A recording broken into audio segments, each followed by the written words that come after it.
到你，却又惊雷起。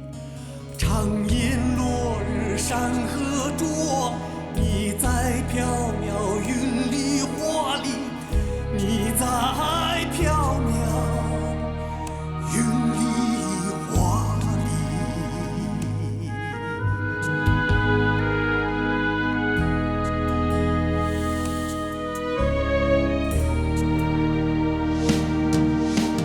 唱歌一曲，好风好梦好歌好一起。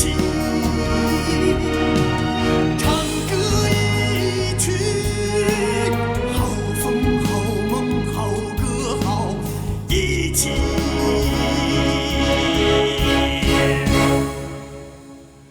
唱歌一曲。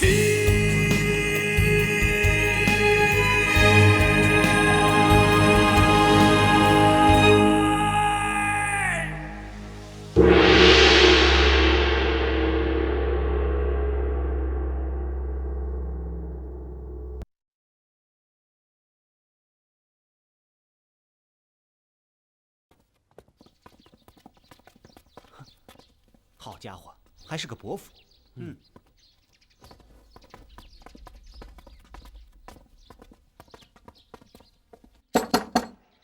有人吗？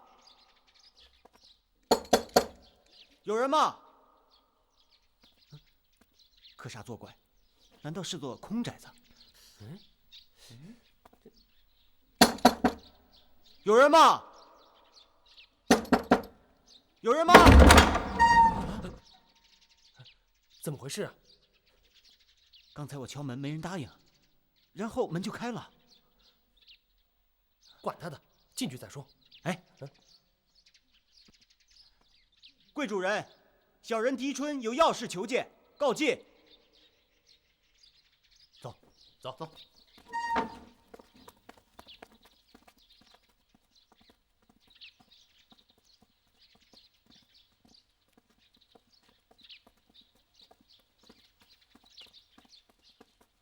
好阔气的人家，不愧是伯父，在凉州这僻寒之地竟有这等去处，也真令人称奇啊。偌大的园子，连个鬼影子都见不着，更让人称奇。前面就是正堂吧？走，走，走。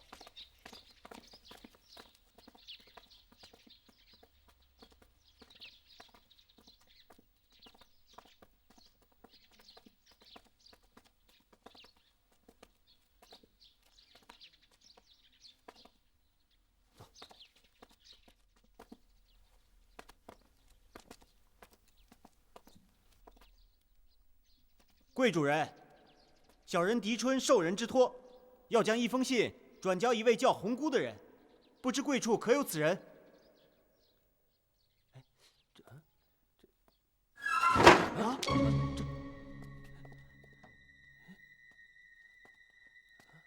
贵主人不要误会，小人真的是受人之托。受何人之托？受一位夫人之托，信在何处？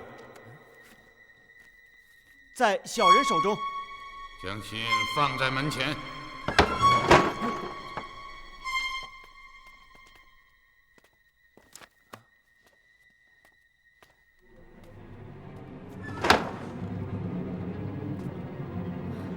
这家人的风俗不好，总是把个大门开开关关的，吓得人心惊肉跳。你们俩别那么紧张。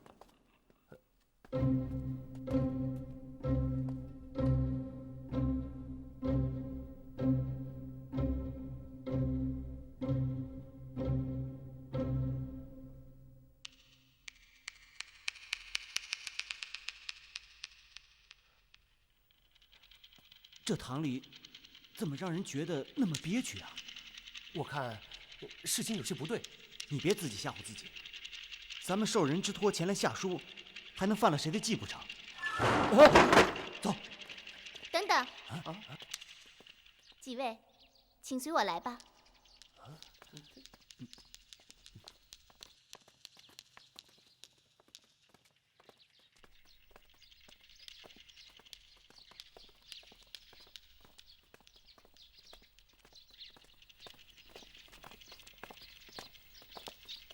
几位请进，主人在堂内等候。多谢知也。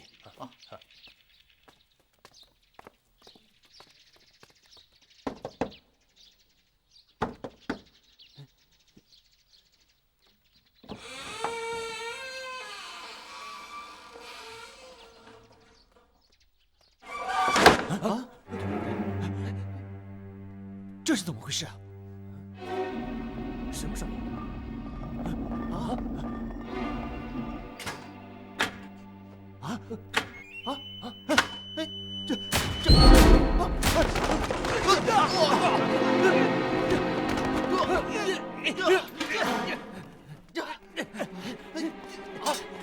你们这是做什么？别动，再动用你脑袋！在下受人之托来见红姑，你闭嘴！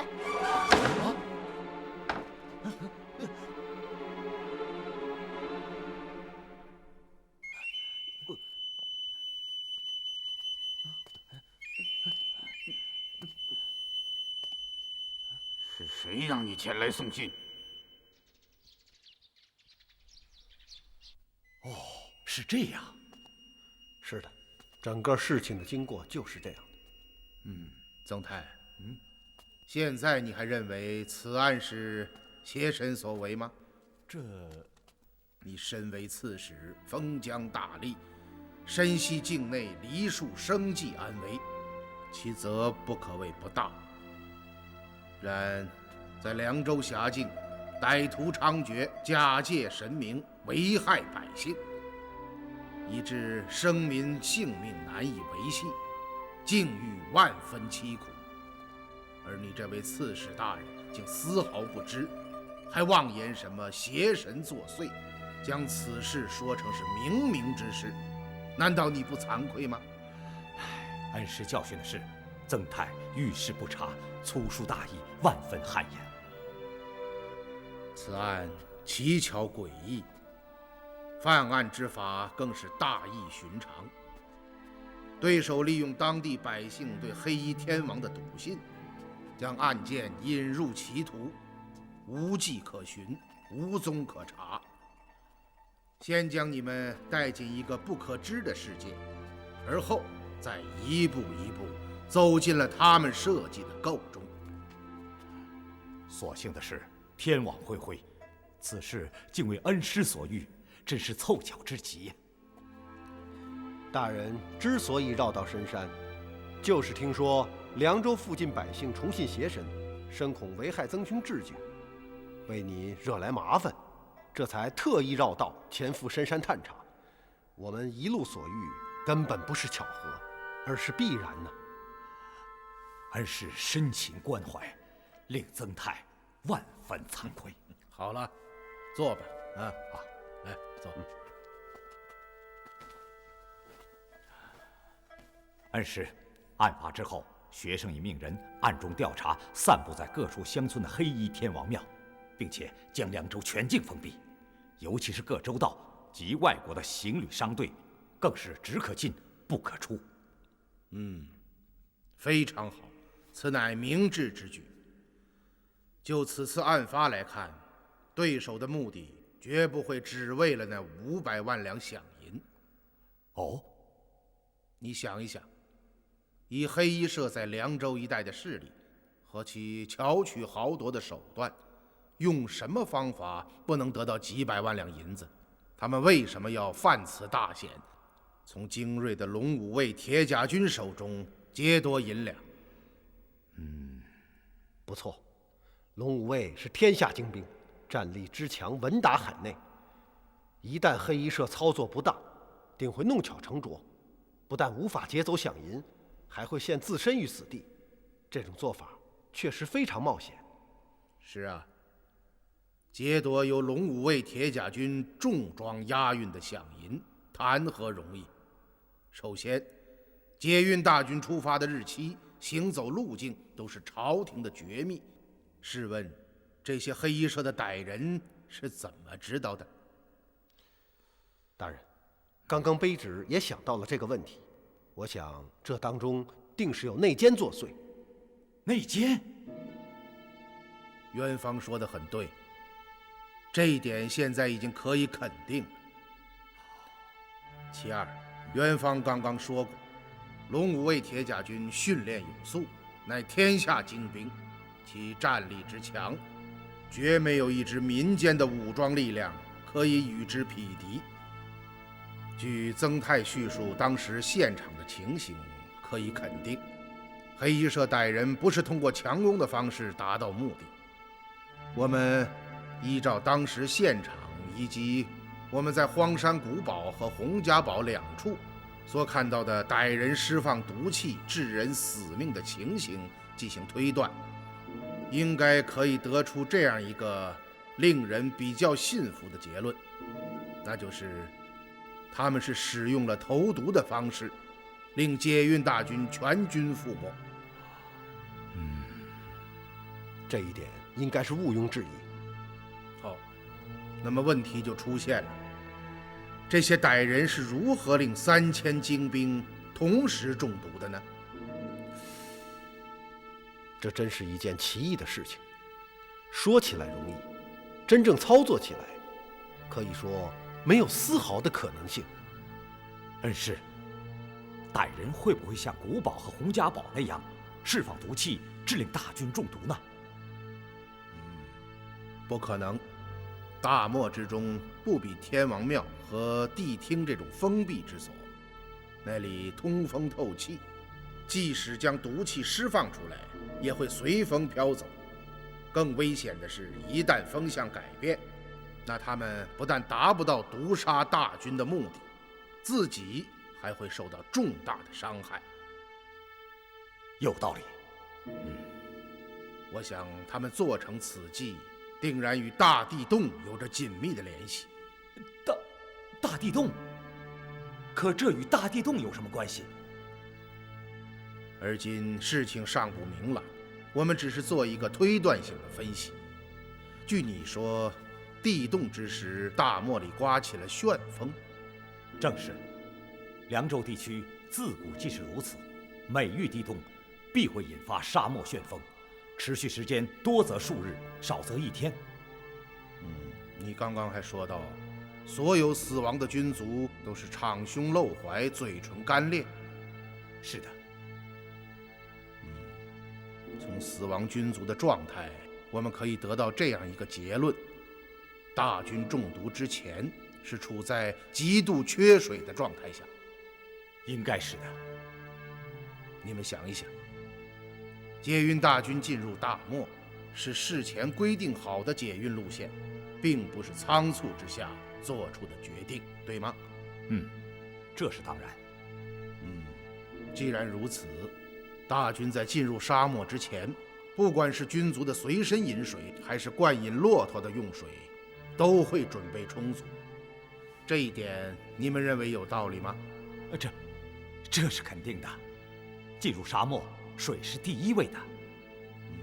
那么又是什么原因致令大军进入沙漠之后如此的缺水呢？方哲身为大军主将，又是什么原因令他离开大军，率小队进入彩虹峡谷呢？我想事情应该是这样的：地洞引发了大旋风，导致饮水流失，致令大军无法继续前进。方哲便下令大军驻扎，自己率小队轻装前去找水。有可能。有一点大家都清楚，那就是黑衣社的歹人们多年以来在凉州一带假借神明，鱼肉百姓，因此黑衣天王之名在当地百姓中流传甚广。不错。当方哲所率的找水小队乏可交加之际，黑衣社的歹人们伪装成神祗，在彩虹峡谷预先设伏，将水送给大军。毒就在水里。正是。可黑衣社歹人怎么会知道方将军要走到彩虹峡谷呢？我想应该是内奸。现在一切还没有证据，我们只是推断。假设正是这个内奸将找水小队引到了彩虹峡谷，那么在小队遇害之后，他会做些什么呢？带领黑衣社歹人进入大漠，找到解云大军，将含有剧毒的水送给大军饮用，这才致令3000铁甲军全体覆没。可是恩师，这也太匪夷所思了吧？几日来的所见所闻，令我感觉到这一切都是有可能的。然而目前只是推断，并没有佐证。可我们现在至少有了一点线索：如果那些藏于古堡地厅中的银车被龙武卫的斥候所指证，那就说明做此事者定是黑衣社无疑。如果真是这样，你们想一想，倘若不是我和元芳深山所见，此案定会被朝廷当作一宗明案来处置，最后不过是撤几个官，罚俸，不了了之。由此可见，行此事之人用心是何等的精巧，策划又是何等的周详。他们花费了如此巨大的心力，定下这般奇巧的计划来谋此大案，难道真的只是为了贪图这几百万两银子吗？恩师，您的意思是？从连日来我们对黑衣社的观察和了解，劫夺饷银不过是一个巨大阴谋的开始，后面的事情会更加凶险。您是说他们还有后续计划？而今大势已发，我们要尽快破获逆党，追回饷银，破解奸谋，否则社稷难安，关河不宁啊！哦，对了，恩师，还有一件事。什么事？昨日长史查对大军死亡名册之时，发现少了一个人。谁？副将廖文清。据那名斥候演讲，大军进入大漠的时候，廖文清还跟随在房将军身旁。廖文清，曾兄，这倒是巧得很。昨天我们在洪家堡附近的山里救下了一个重伤的军官。哦，就是刚刚安置在西跨院的那个病人。元芳，你的意思是？我并没有什么意思，只是觉得事情非常凑巧。恩师，以学生看来，这个廖文清甚为可疑。哦，却是为何？恩师请想，3000解运大军全部殉职，房哲将军重伤，而独有这个副将廖文清失去了踪迹，这不可疑吗？刚刚元芳说的有理，这个廖文清很有可能就是黑衣社卧伏在解运大军中的内线，暗中将大军行进日期及路线密告歹徒，并作为内应。待行动成功后，便随同党一同离去。你说的有道理，有这种可能性。刺史大人，斥候带到。传他进来。是，进去吧。大人，这位狄先生是我的恩师，有话相询，你要据实回禀。是。你是解运大军的斥候？正是。大军是何时进入沙漠的？前日4时，大军进入沙漠之前，房将军命我2人骑快马赶奔凉州，向刺史大人通禀行程，并安排大军驻扎之所。装成饷银的银箱，想必你是见过的。哦，见过。你看看，这张封条是不是贴在银箱之上的？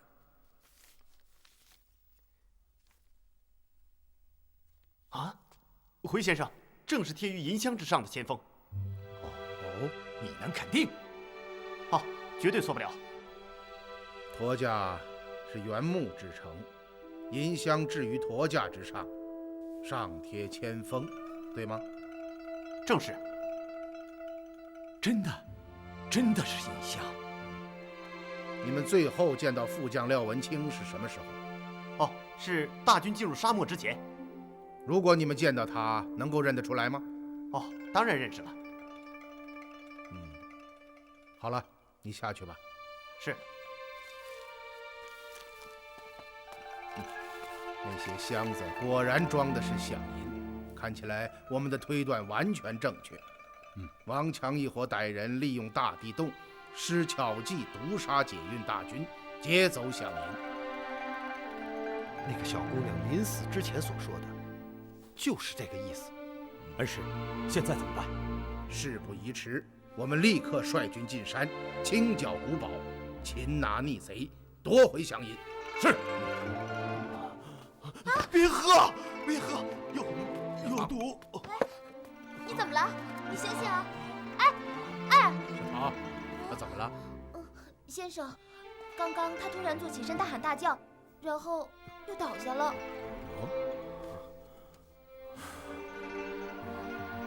怎么样？烧得很厉害啊！小桃，刚刚他都喊了些什么？他刚刚好像喊：“别喝，有毒。”别喝，有毒。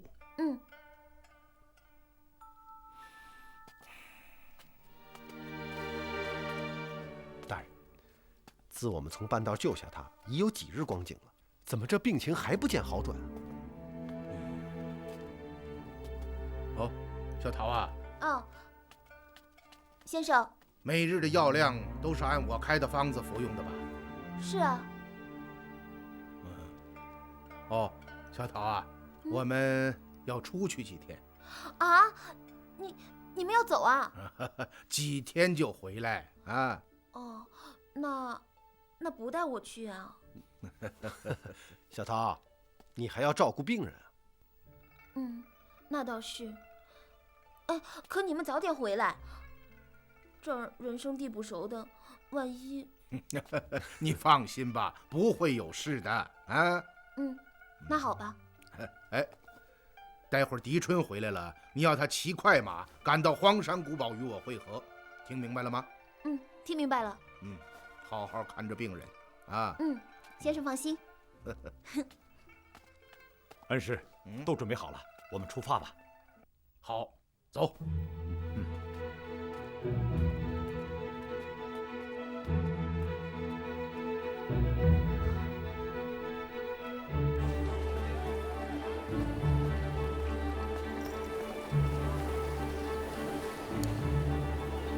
恩师，怎么了？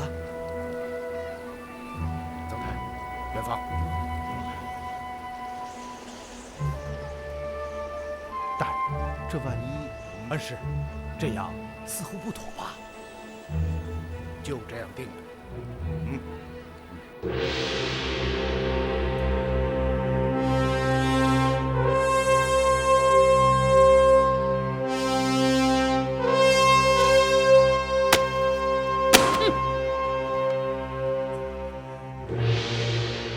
3000铁甲军罹难，数百万两饷银全部消失。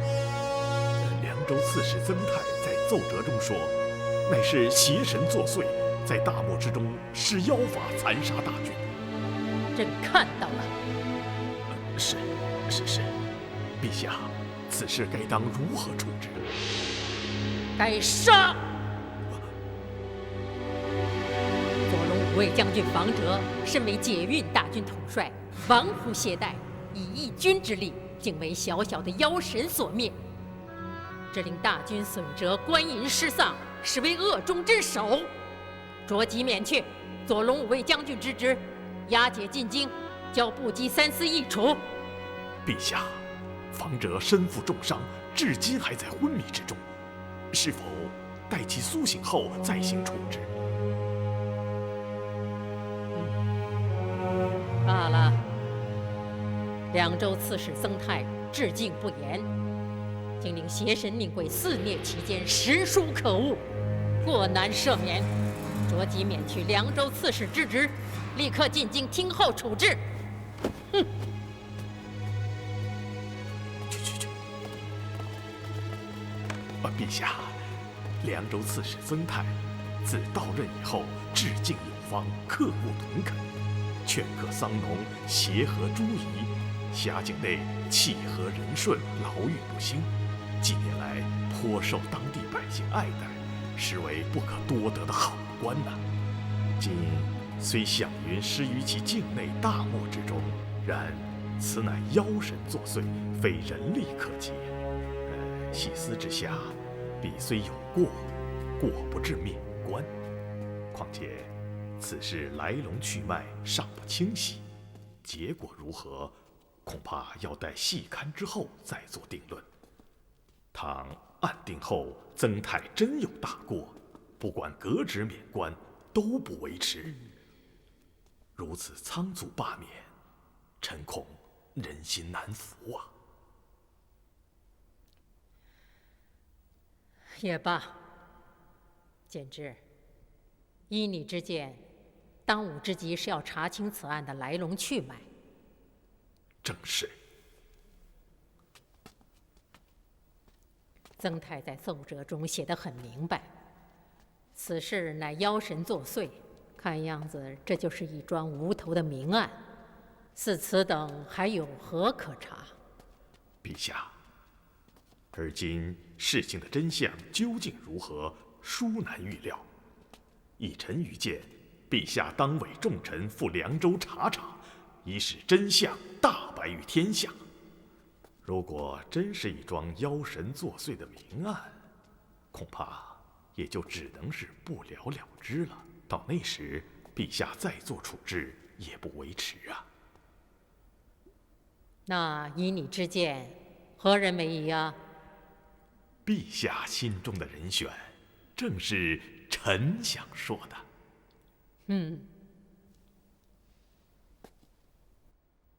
狄怀英。能使此案大白者，除狄怀英，再无旁人。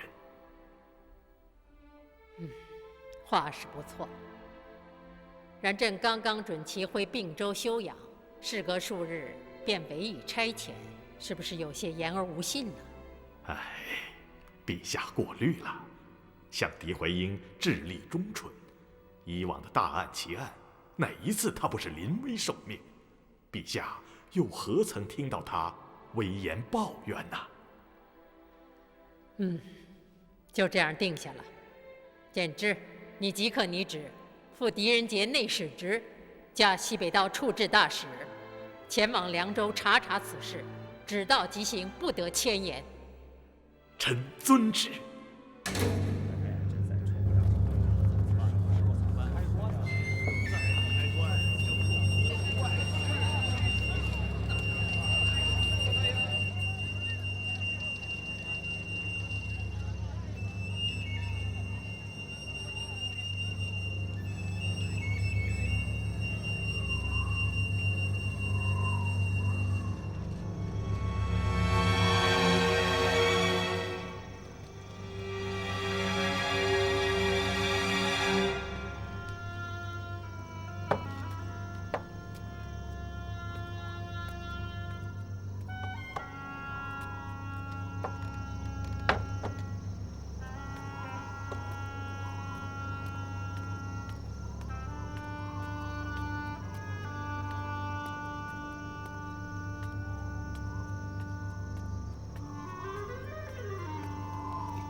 问题吧？没问题。我说拉扎，这几天我睡觉的时候连连噩梦，梦见死亡之神跑了出来，杀死所有人。已经困了好几天，不知什么时候才能放行。是啊，整天提心吊胆守着死亡之神，再这样下去我就快要疯掉了。总得想一个办法，先和黑衣社的人联系上，否则永远等下去，什么时候才是头啊？黑衣社的那些人行事诡秘，只有他来找咱们，咱们找不到他。不过我想黑衣社的人很快会与我们联系的。是谁？死亡之神，他们来了。你是黑衣社的人？嘘，进去说。请进。你是来接死亡之神的？嗯。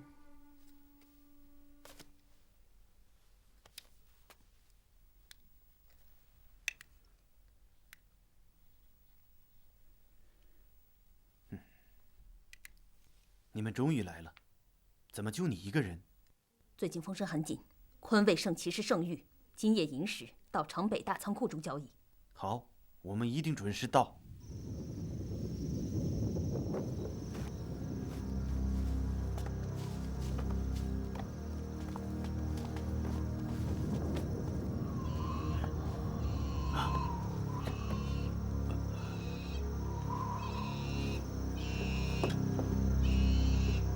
社的朋友到了吗？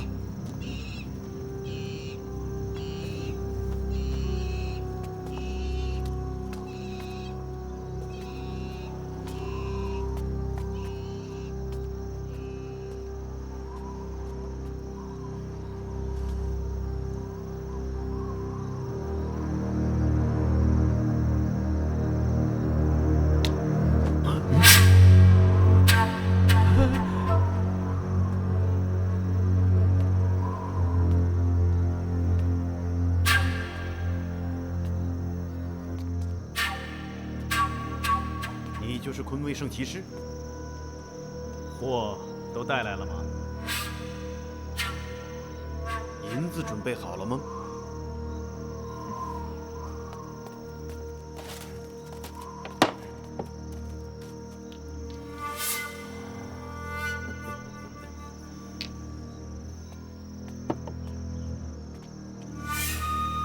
怎么样？数目没错吧？你们很讲信用。现在可以验货了。验货？不必了，早在你们住的驿站我们就验过了。哦。现在的问题是，我们该如何将死亡之神带出凉州？这就是你们的问题了。双方说好的，我们只管将货安全送抵凉州，接到银两后，便返回天土。不错。不过。现在情况变得复杂了，黑衣社需要你们的帮助。哦，怎么帮助？哼，怎么帮助？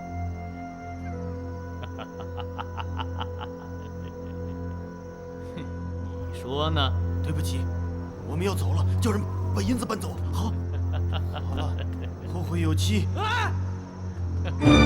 拉长，咱们的人都被杀了！什么？你们的尸体就是对我们最大的帮助。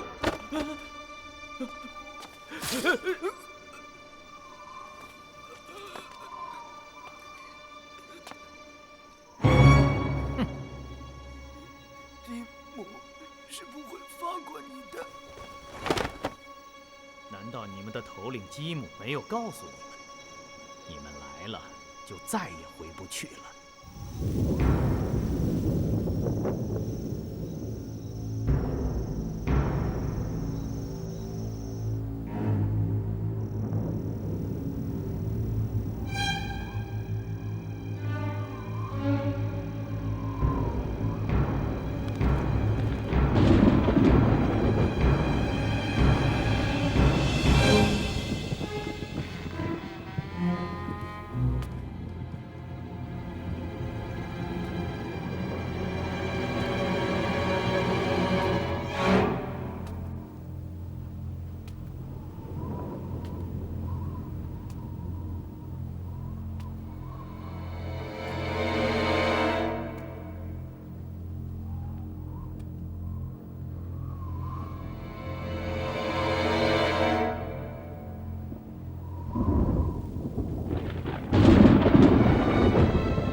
先生，你回来啦？怎么了，小桃？刚刚那个黑影不是你吧？什么黑影？哦，方才有条黑影从屋里窜了出去，吓死我了！朝哪个方向去了？朝后面去了。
李先生，找到了吗？那个人的长相你看清了吗？当时我睡得迷迷糊糊的，只觉得一条黑影跑了过去，没看清他的脸。哦，他没事吧？他没事儿。果然让狄先生说准了，这凉州城并不平静啊。啊，李先生，原来你们没走啊！我还以为你们办完事儿回来了呢。小桃，这几日你要加倍小心。我会的。哦，对了，狄春哥哥到现在还没回来呢。我知道，狄先生走后，我向当地人打听到了吉祥巷的位置，还去那里转了一圈。巷子里只有个归义伯府，却没有发现狄春三人的踪迹。而今出京已过，他们还没有回来，我想肯定是出事了。出事儿？出什么事儿啊？现在还不好说。小桃，一会儿我要夜探归义伯府，寻找狄春三人的下落。这里就交给你了。你放心吧。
二老爷请。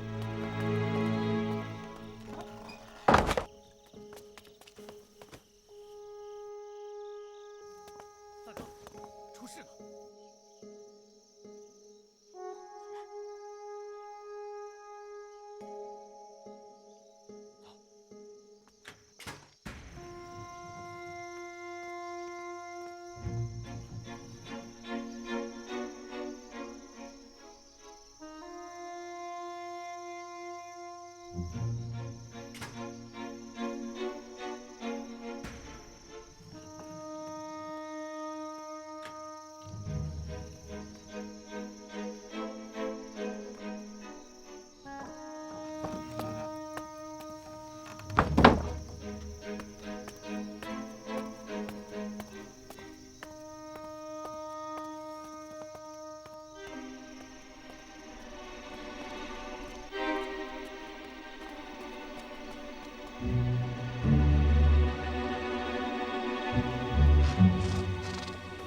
大家都过来。好，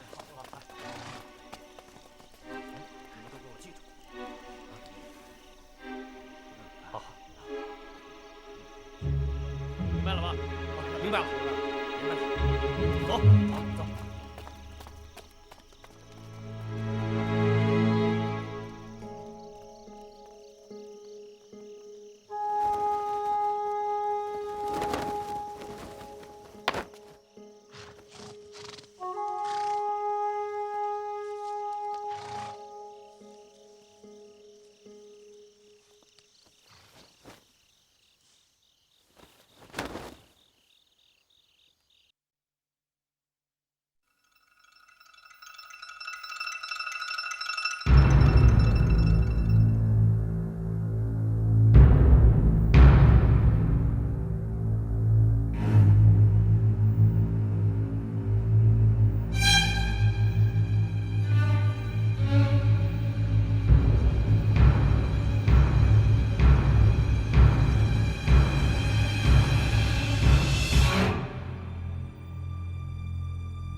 Please subscribe this channel. Below the video, please leave comment, click like and share.